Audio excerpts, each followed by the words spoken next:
Në Shqipëri, shërbimet mbi shëndetin mendor kanë njohur disa faza zhvillimi në 3 dekadat e fundit. Reforma e viteve 2000 në këtë fushë përfshiu shërbimet në komunitet, ndërsa më herët ofroheshin shërbimet specializuara vetëm në qendra spitalore. Çështjet e shëndetit mendor gjithnjë kanë nxitur debate për sa i takon ofrimit të shërbimeve.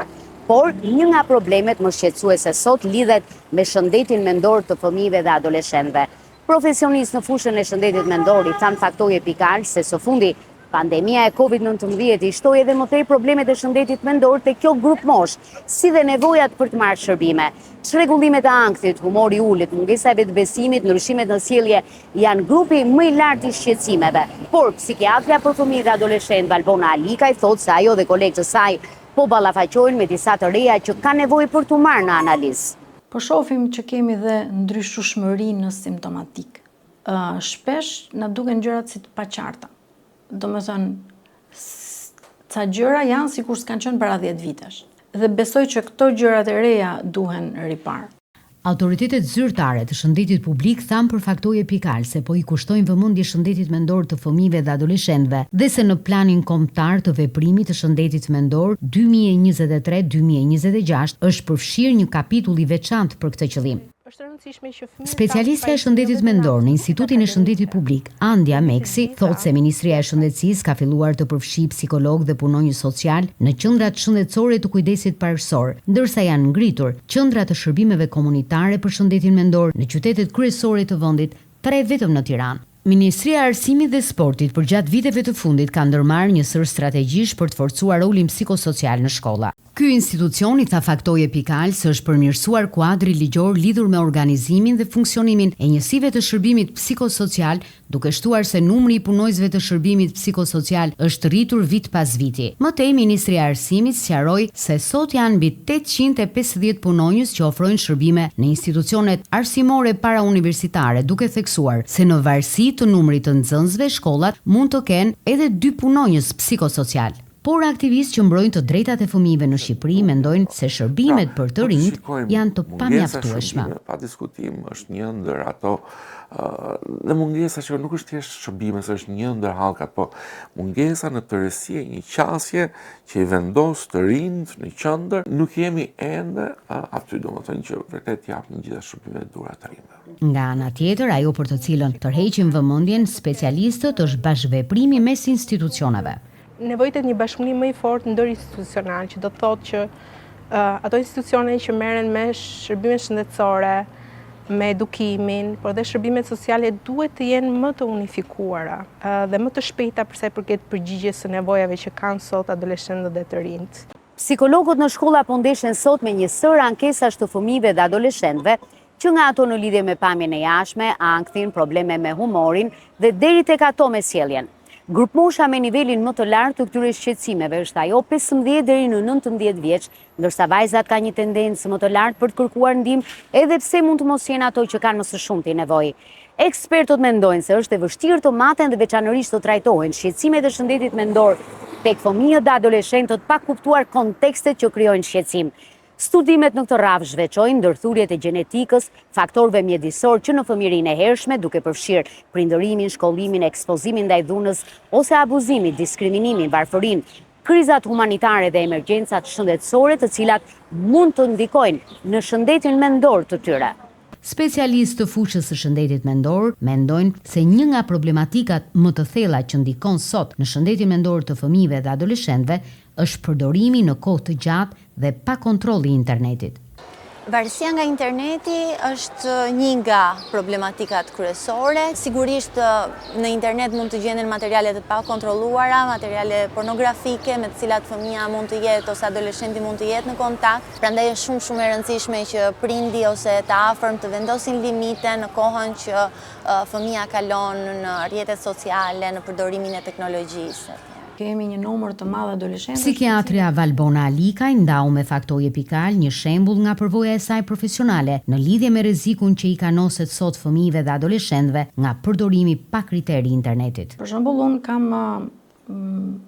kam në terapi për disa kohësh një vajzë e mbyllur jo shumë e shkathet nxënëse shumë e mirë, e cila futet në këto programet ku ti bën foto, edhe foto të bëhen si alien ose ku diun nga këto programet e internetit.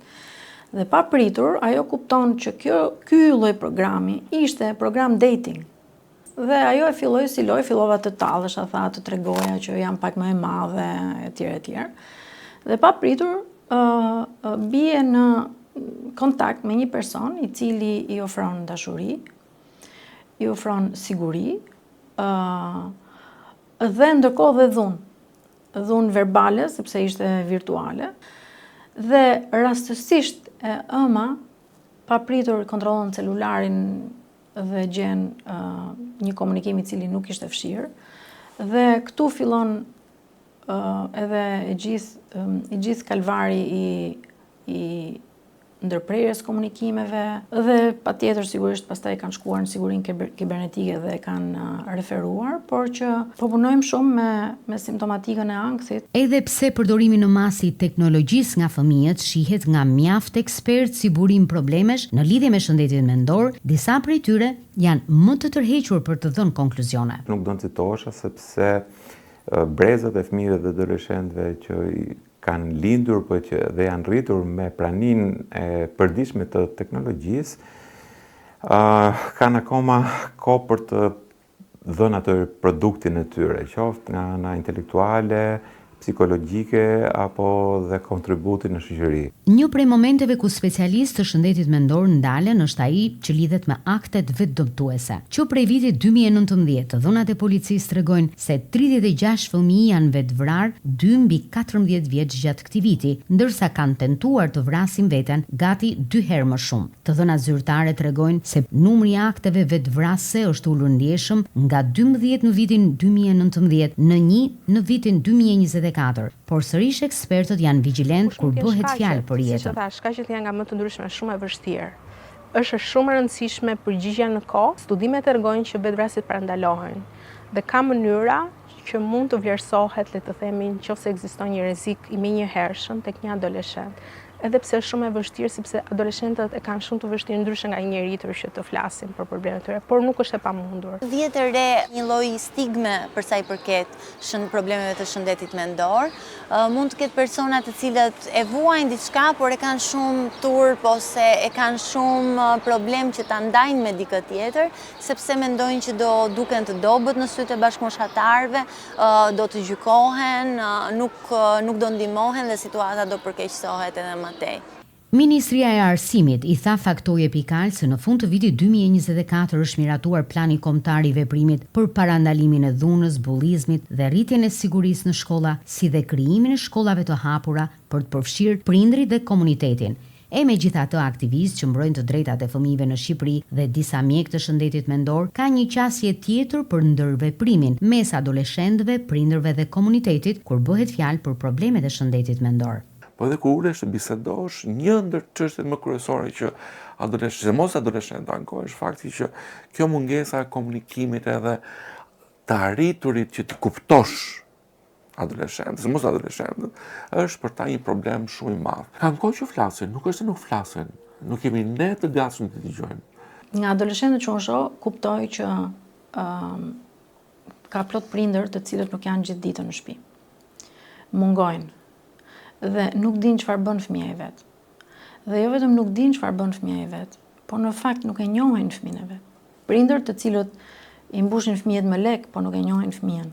Elementë të këtij realiteti kanë gjetur vend edhe në studimet e Institutit të Shëndetit Publik. Shumica e prindërve, pra gati 90% e prindërve, refuzojnë, pra të japin atë me consent, pra lejen me firmë, që fëmijët e tyre të marrin shërbime të shëndetit mendor. Kjo tregon stigmën e lartë që ekziston, pra duhet punuar shumë, por gjë e mirë është që po flitet dhe mediat luajnë një rol shumë të rëndësishëm në këtë gjë. Përtej stigmatizimit që ndeshet sot rëndom në lidhje me problemet e shëndetit mendor tek fëmijët dhe adoleshentët, në fakt disa barriera janë thyer. Sot flitet më shumë se më parë për to, ndërsa sfida është që në të ardhmen të flitet edhe më shumë se sot. Nga ana tjetër, të gjithë aktorët bien dakord se ka ende shumë punë për të bërë në këtë drejtim, duke nënvizuar se nuk mund të ketë shëndet pa shëndet mendor. Për Faktoj Epikal, Mimoza Picari, Tiranë.